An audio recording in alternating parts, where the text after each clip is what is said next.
Beautiful day out there. Good afternoon on a Tuesday. Hope you're enjoying it. We're starting to see a little bit of an increase in cloudiness. Don't forget, we have a chance of scattered showers hitting the north coast, maybe as early as 8 o'clock this evening, which would be Astoria, Cannon Beach, Seaside, Long Beach, and then scattered showers absolutely inland, Southwest Washington, Willamette Valley, overnight tonight, tomorrow morning. It's looking like kind of widely scattered stuff. So your odds of getting wet aren't terrific, but maybe you'll be one of the spots that gets a scattered shower. And then during the day tomorrow, all that will start to move off. And I'll get more into the forecast numbers for the coming days in a moment. I do want to give you the update on perhaps the reason you're watching this video, and that is the fact that weather models this morning continuing to double down, if you will, on the fact that we could get numerous periods of steady rain between this coming Sunday night, Monday, Tuesday, even into Wednesday. Not saying it's going to be raining all the time, Sunday night through next Wednesday, but I am saying that there's going to be multiple periods or shots of rain coming through, and these shots of moisture coming up could be, potentially 2-3 hours, maybe 4 hours of steady rain, then a little break, maybe not much rain for a couple hours, and then another wave of some fairly steady rain. So let me show you some of the maps I showed you last time. So for some of you, this is going to be a repeat, and I'll get you to the most recent updated maps. But for the most part, the jet stream pattern on Monday, September 25th and Tuesday, September 26th still looks like what you see here.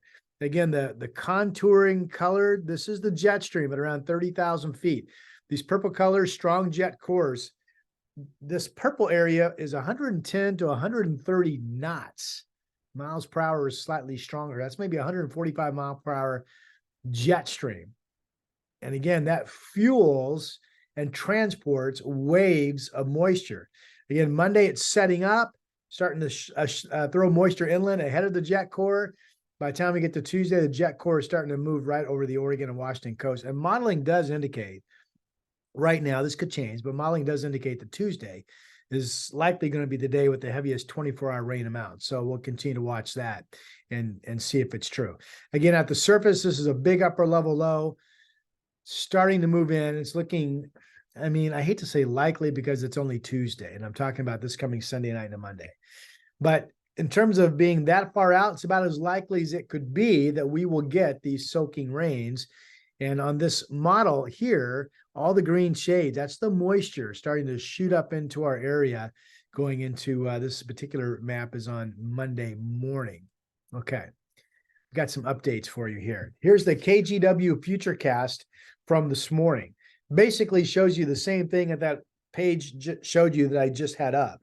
So this is basically Futurecast looks at weather data like the model I just showed you, and then it animates it and kind of makes it into more of a movie. Okay, this is a still grab from Tuesday at 5 o'clock of next week. All right, a week from today.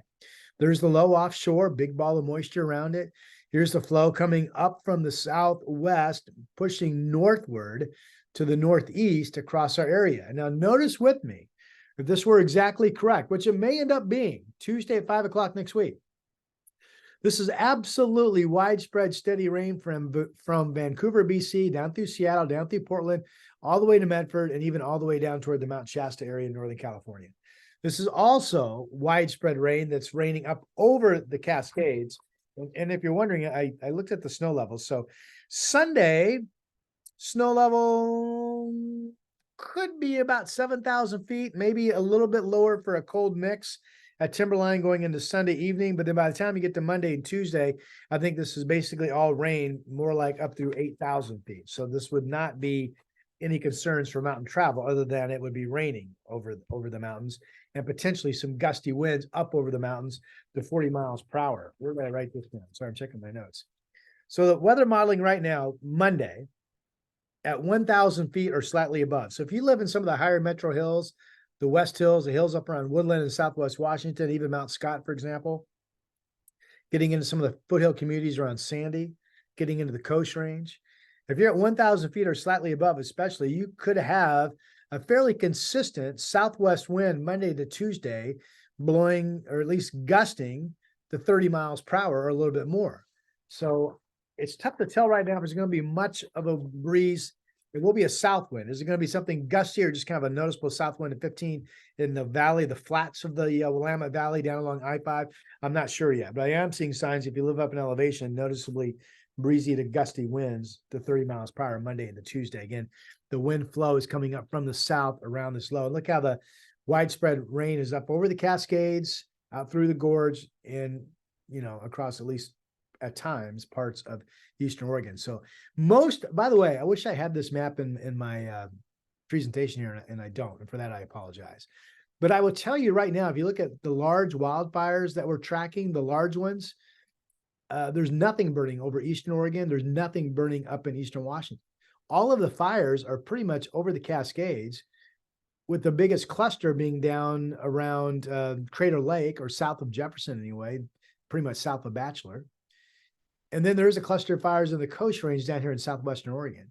So my point is, all of those large fire areas, every single one of them is going to be getting some good shots of rain over a period of days. And it is weather systems like this one that go a long way towards finally extinguishing fire season. We typically look for the big fires to extinguish themselves during the month of October. So this should be a good start to that.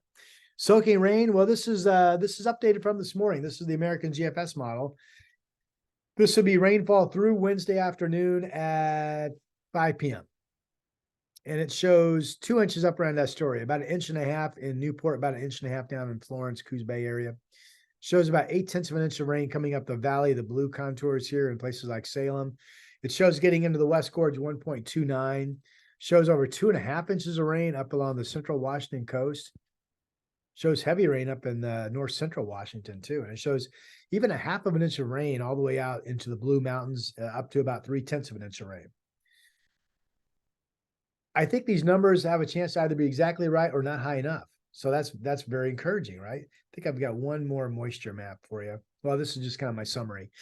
So Monday through Wednesday, or Sunday night through Wednesday, I mean, on average, hoping to at least get 1 inch or more in the valley, and at least 2 inches or more along parts of the coast, and at least 1.5 inches to about 2 inches up in the Cascades.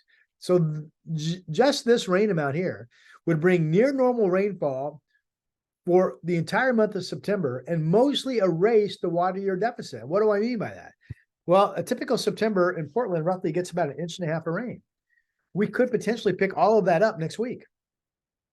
The PDX water year, remember, this starts October 1 and runs through September 30th. So we're about ready to close the book on the water year. Right now, as of this morning, PDX for the entire year, this is melted snow, all precipitation melted down, 34.15 inches of total moisture. Average for the entire water year, which ends September 30th, is 36.91. So we're having a pretty good year, but we're a couple inches below normal. Boy, if we could get a couple inches next week, that would erase most of that deficit. Wouldn't that be fantastic? I mean, wow. I just think that would be like the coolest thing ever. All right, so that's what's coming up. That's the latest on what I'm tracking for next Monday, Tuesday, Wednesday. Again, all the data now shows that. All the data seems to be wanting that to happen. So we'll keep you updated. Here we are, Garrett by the Sea, down in Depot Bay, the Chown House out in the Gorge, Cathedral Ridge Winery, my oh my, all the live cameras, Lewis River, Sun River, end of the Oregon Trail Interpretive Center. It's beautiful, beautiful day. You're looking at my live camera network, of course. Now, let's talk about that chance of rain showers coming up. See up here, the surface map, there's a little front up here. This is going to be coming through our area overnight tonight into early tomorrow morning. There's not a lot of cloudiness with this system in terms of deep moisture. Here's the upper level flow pattern. And again, this is current. You can see this little trough up to our north, a little dip in the contours. See a bigger low back here.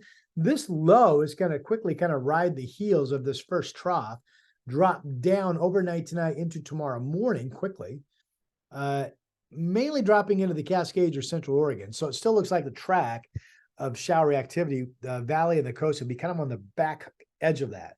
So we're probably not going to get much, but we'll see some scattered shower activity, probably a lot more shower activity tomorrow, setting up in central and eastern areas as the system drops down to our north. So we're keeping an eye on all of that. And with that said, here are my latest 7-day numbers. By the way, big shout out, Hazeldale Tire Pros. They're up here off of Highway 99 in Vancouver, locally owned shop. They've had a couple of foremen that have been there a long time. They really give you great surface, and then tires are expensive, but a pretty good price. With that said, highly recommend them. Hazeldale Tire Pros. Thanks for sponsoring my 7-day. Clouds increasing, but maybe not until this evening. Today's high 72. Scattered showers overnight into tomorrow morning for the Willamette Valley in Southwest Washington. Again, maybe it's widely scattered, maybe not that much out there. Tomorrow afternoon, probably dry, 68. Thursday, Friday, we start to warm it up, partly to maybe mostly sunny. I could be changing these icons to mostly sunny. 77 Thursday, 78 Friday. I still think we stay under 80. And then Saturday, it looks like a dry start, but an increasing chance of some rain, not a lot, but some scattered rain in the area Saturday afternoon into the evening. And then Sunday, the overall cloud deck starts to thicken ahead of that big upper level low. It's going to start to come toward us. And that thickening cloud deck may or may not produce some rain during the day. That could go either way. So if you have plans Sunday afternoon, keep an eye, but it's certainly not a guarantee that we see rain. Right now, it does appear to be a guarantee that we have the rain falling by the time you wake up Monday morning, and then we're off and running. Right now, I've got Tuesday, 66 in rain, and Wednesday, probably no warmer than low 70s in rain, okay? Thanks for subscribing to this YouTube channel. And if you haven't checked out my weather site, portlandweather.com, I hope you will do so. And for now, I'm meteorologist Rod Hill. Thanks.